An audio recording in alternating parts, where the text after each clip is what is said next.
Assalamualaikum warahmatullahi wabarakatuh. Selamat pagi anak-anak. Bagaimana kabar kalian hari ini? Alhamdulillah. Kalau misalnya kalian sehat ya, yang sakit kita doakan semoga disembuhkan. Baik, sebelum pembelajaran dimulai, marilah kita awali pembelajaran hari ini dengan bacaan isti'adzah dan basmalah bersama-sama. A'udzubillahi minasyaitonirrajim. Bismillahirrahmanirrahim. Baik, selanjutnya kita ke kelas ya.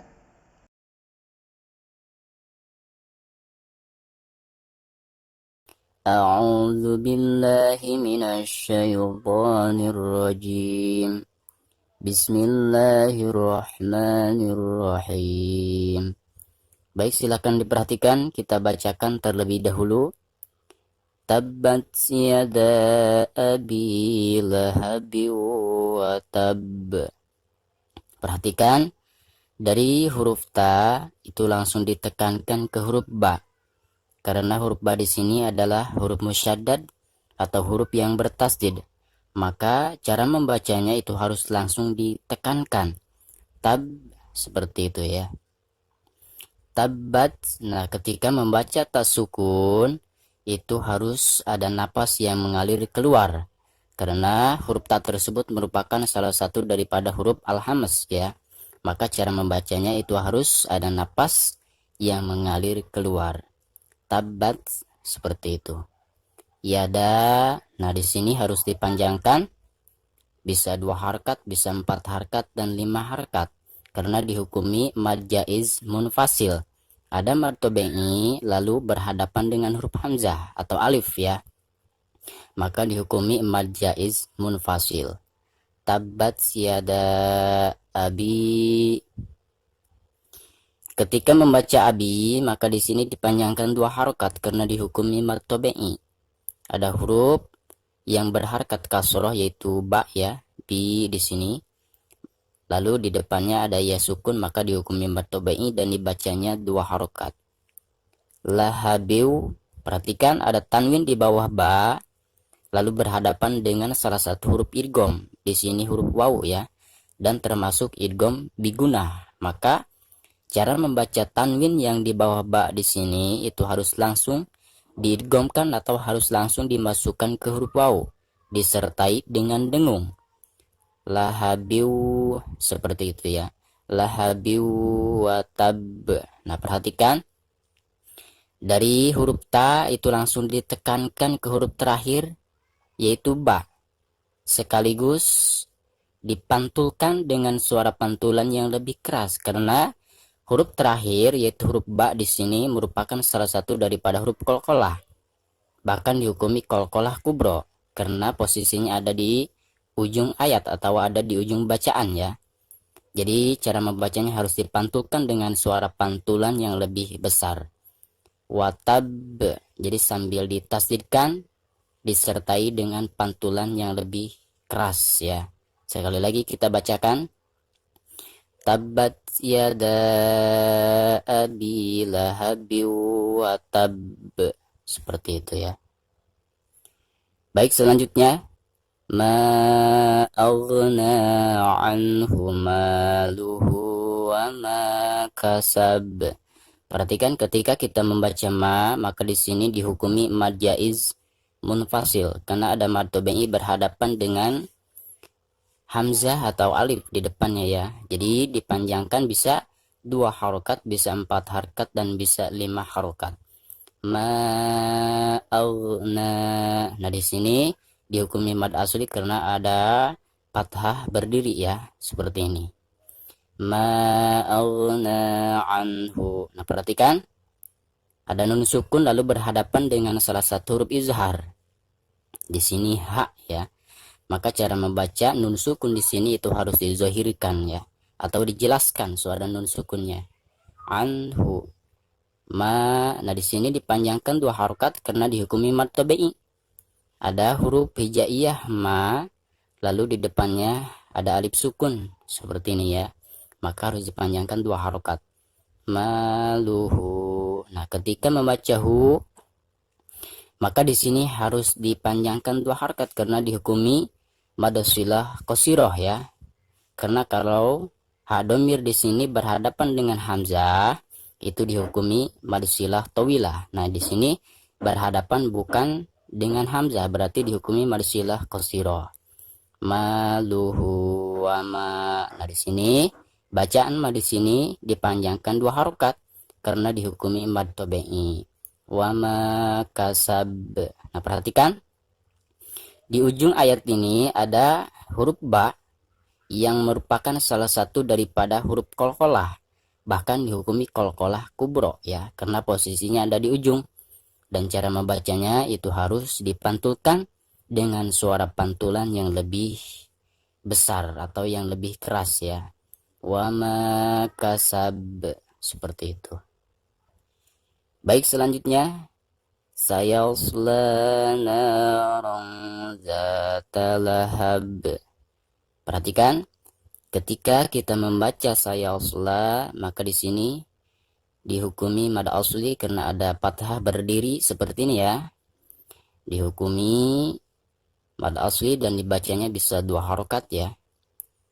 Nah, ketika kita membaca na di sini dihukumi mad tabi'i, dibacanya 2 harokat karena ada huruf hijaiyah na berhadapan dengan alif sukun ya. Nah, orang.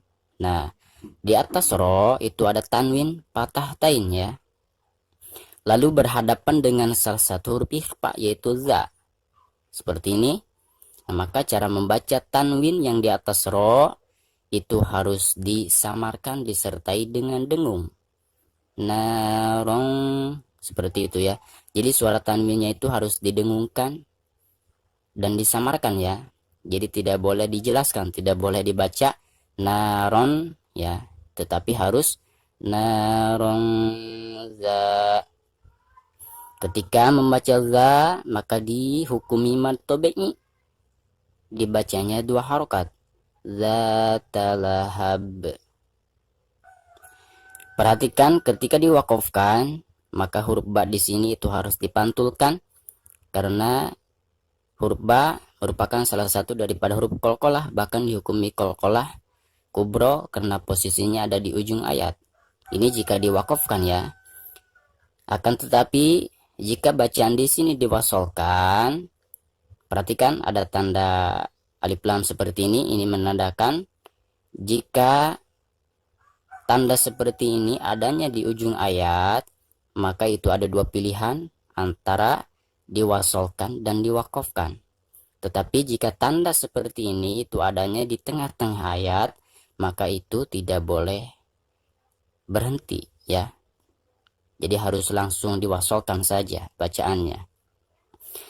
Nah, adapun masalah di sini ini bisa 2 pilihan antara wasol dan wakaf. Sekali lagi, jika diwasolkan, maka tanwin yang ada di bawah ba ini itu harus diidghamkan langsung ke huruf waw yang ada di depannya. Karena huruf waw tersebut adalah merupakan salah satu daripada huruf idgham. Ini termasuk idgham bigunah ya. Zatalahabiu, seperti itu. Jadi suara tanwinnya itu harus dimasukkan ke huruf waw ya. Ini jika diwasolkan ya.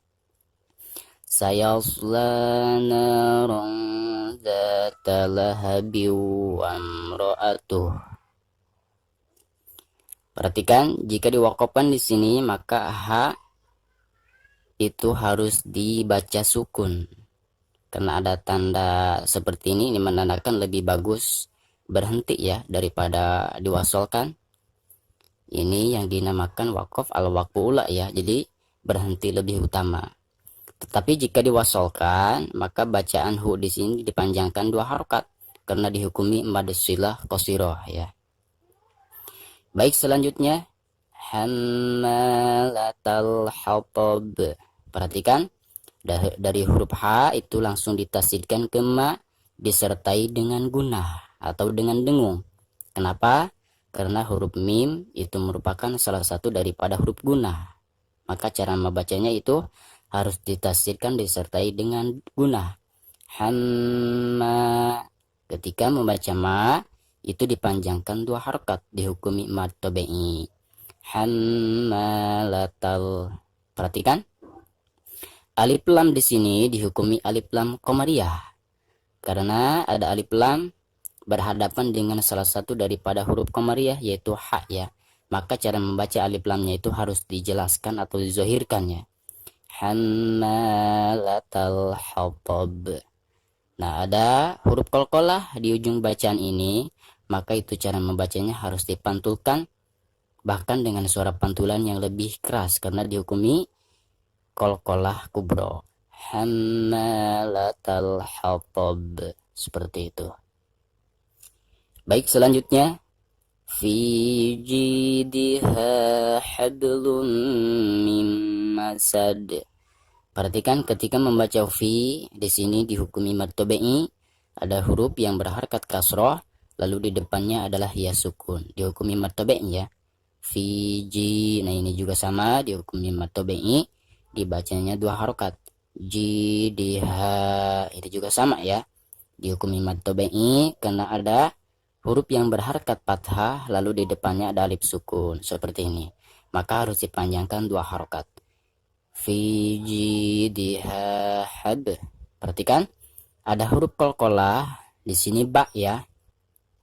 Ada huruf qalqalah sukun yang posisinya ada di tengah-tengah bacaan.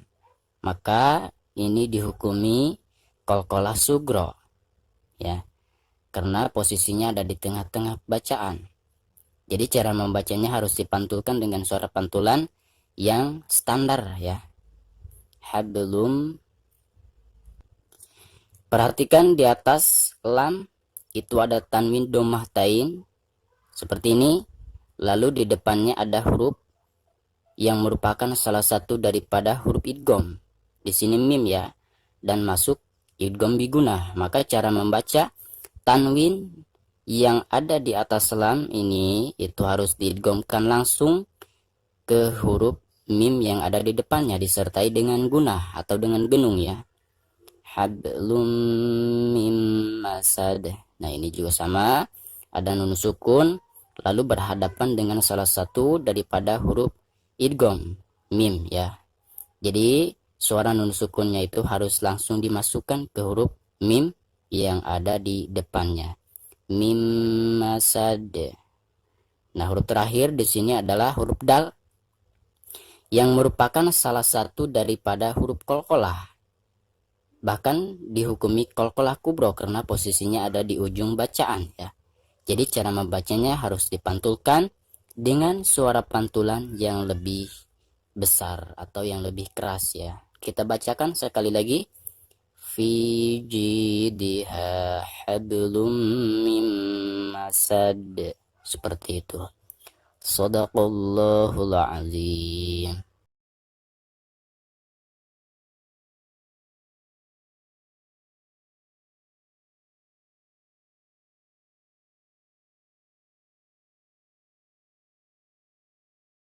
Nah, bagaimana anak-anak pembelajaran hari ini bisa dipahami? Baik, kalau misalnya kalian sudah paham, alhamdulillah, Bapak senang. Tapi kalau misalnya kalian belum paham, silahkan kalian tanyakan langsung ke Bapak ya. Jangan sungkan-sungkan bertanya. Oke, sekian yang bisa Bapak sampaikan. Wassalamualaikum warahmatullahi wabarakatuh.